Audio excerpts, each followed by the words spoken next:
Siapa di antara yang murtad menjadi pendeta sekarang? Lis Saodah. Sekarang sedang dikader artis yang terkenal menjadi pendeta, Lukman Sardi, Asmiranda. Ibunya cerita Pak, Asmiranda ini. Ternyata beberapa bulan lalu, Asmiranda ini pulang. Disampaikan dia hanya diam dan menangis. Sudah 2 rumahnya dijual untuk membayar hutang si Jonan, suaminya yang Kristen di Manado itu. Jadi dia jadi sapi perahan. Udah saya pesan sebenarnya sama keluarganya. Tolong bujuk kembali ke Jakarta. Diam-diam saya datang. Kita ruqyah. Insya Allah bisa. Sama dengan Asmiranda. Sudah saya bujuk keluarganya. Bu, bisa nggak dibujuk Asmiranda datang lagi ke Jakarta? Saya nanti bantu dia ruqyah. Termasuk Lukman Sardi itu. Bisa insya Allah Pak. Pertanyaan kan sederhana. Kenapa Anda masuk Kristen? Karena Yesus. Siapa Yesus dalam pandang Anda? Sebagai Tuhan. Tolong tunjukkan di Injil mana dalil Tuhan Yesus sebagai Tuhan. Saya bawa Injil aja. Ini saya punya Injil. Silakan baca. Tidak ada satupun pernah Yesus mengaku sebagai Tuhan. Tidak pernah Yesus minta disembah sebagai Tuhan. Bunda Maria yang terdekat kepadanya tidak pernah menyembahnya. Terus mana landasan Anda menyembah Yesus? Bapak punya doktrin ini loh sama anak. Bapak tahu perumahan Bougainville ini? Salah satu anak jamaahnya pengurus masjid murtad itu. Bapak tahu Masjid Raya Pulau Asam? Ketua masjidnya murtad, Kolonel Muhammad masuk Kristen. Kolonel Marinir Pak, masuk Kristen menjelang meninggal. Ketua masjid Pulau Asam, Jakarta Timur itu. Orang kaget Pak. Begitu didatangi melayat pengurus masjid, sudah haleluya. Ternyata menjelang meninggal dia masuk Kristen.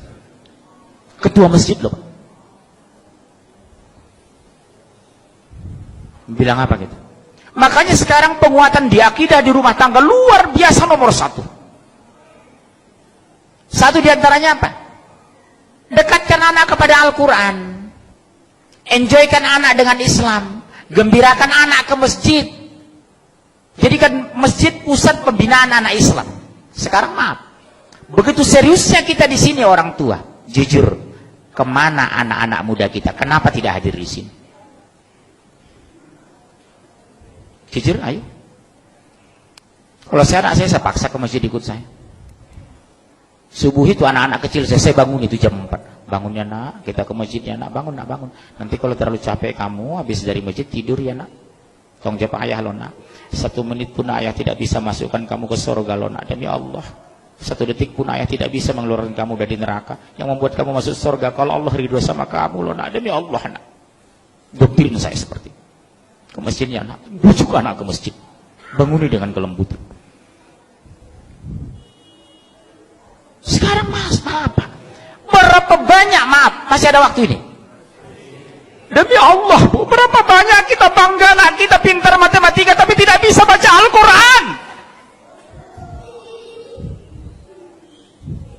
Berapa banyak alumni S2 dari Jerman tidak bisa mensolat jenazah.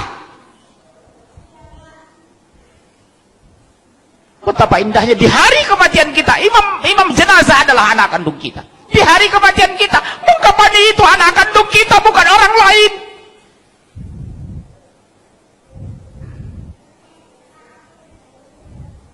Saya pergoki Pak, demi Allah, jamaah saya 9 sekeluarga, semua orang kaya.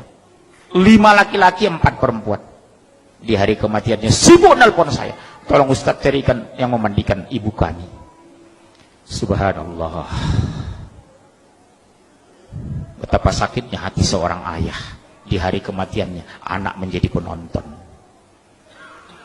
Betapa indahnya hati seorang ayah. Di hari kematiannya membuka busananya anak kandungnya, memandikan anak kandungnya, imam jenazah anak kandungnya. Makanya kata Rasulullah, orang yang paling berhak terhadap jenazah adalah ahli warisnya, saudara senasabnya. Sab pertama anak dan mantu kita. Sab kedua saudara sepupu kita. Sab ketiga tetangga kita. Sab keempat teman kerja. Jangan kita merapat ke depan yang bukan hubungan darah dengan jenazah. Makanya saya kalau masuk jenazah ke masjid, Pak mau jadi imam? No. Ada anak kandung nggak? Maaf ya Pak, nggak ada. Saudara kandung ada nggak? Sepupunya nggak? Dia lebih berkewajiban dari saya Pak. Bukan saya nggak mau jadi imam jenazah.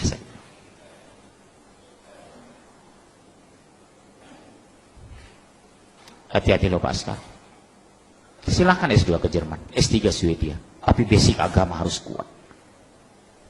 Apa yang kita banggakan nanti di hari kematian kita, Pak? Anak menonton jenazah kita, subhanallah.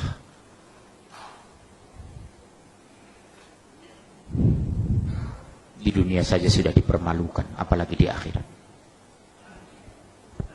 Begitu diminta pertanggungjawaban di padang mahsyar, apa yang kita jawab?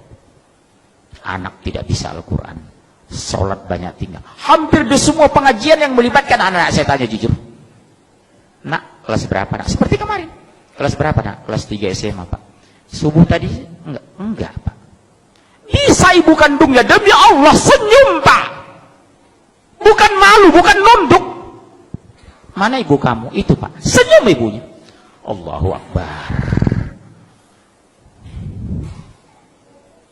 Enggak subuh dah? Enggak Pak. Sering tinggal sholat? Sering. Sholat apa? Subuh dengan Isya. Isya kecapean, subuh kesiangan. Ibunya santai Pak. Maaf ya Pak, demi Allah. Tolong kita koreksi istri kita di rumah pulang nanti, tolong kita koreksi.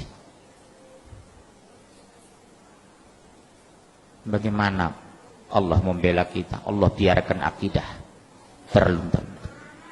Tauhid belum lurus, baca Al-Quran nggak bisa, sholat tidak tepat waktu. Mau bagaimana Allah mau menjaga kita? Makanya ittaqullah haqqa tuqatih.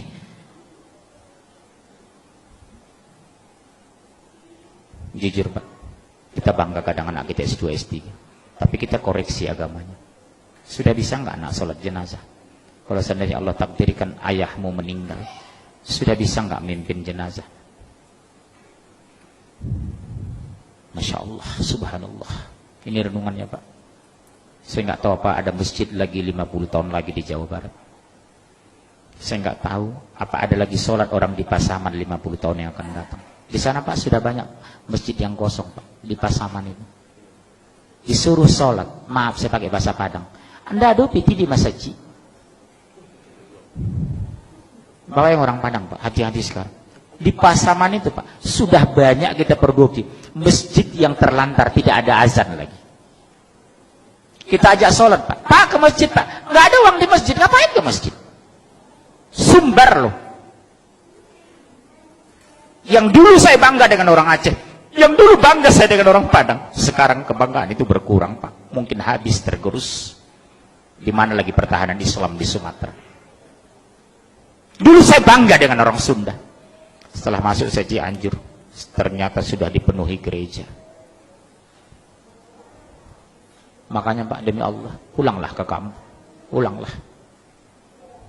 Berjuang ini Pak, berhenti kita mati, mundur kita hancur. Subhanallah. Apa yang kita benahi? Kondisi akidah, tauhid ini.